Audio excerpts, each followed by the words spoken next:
ইয়া বাসা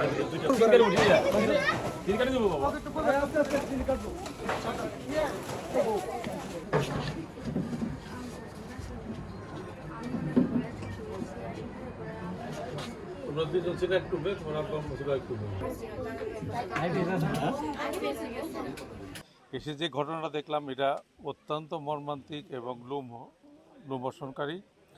আমরা পরম করুণাময় আল্লাহর কাছে তার জন্য ব্যস্ত দাবি করছি, আল্লাহ যেন তাদের সমস্ত জীবনের গুণাগুলো মাফ করে দেন।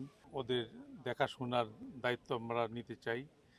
ওদের প্রাথমিকভাবে ওদের এখানে চলার জন্য বা এর জন্য আমরা আর্থিকভাবে কিছু অনুদান দিয়েছি এবং এই যে ঘরটি ছিল এখানে আমরা একটা পূর্ণাঙ্গ একটি ঘর তৈরি করে দিব, যাতে করে ওরা এখানে নিরাপদে বসবাস করতে পারে।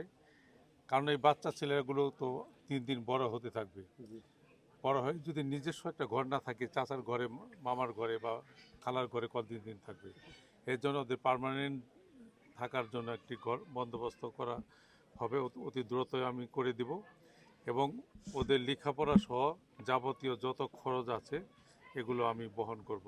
আপনারা যারা ধনাঢ্য ব্যক্তি আছেন আপনারা ওদের পাশে দাঁড়াবেন এবং সবসময় ওদের খোঁজ খবর রাখবেন, যাতে করে ওদের লেখাপড়া, চলাফেরায় এবং থাকা খাওয়ার ব্যাপারে কোনো রকম কোনো সমস্যা না হয়।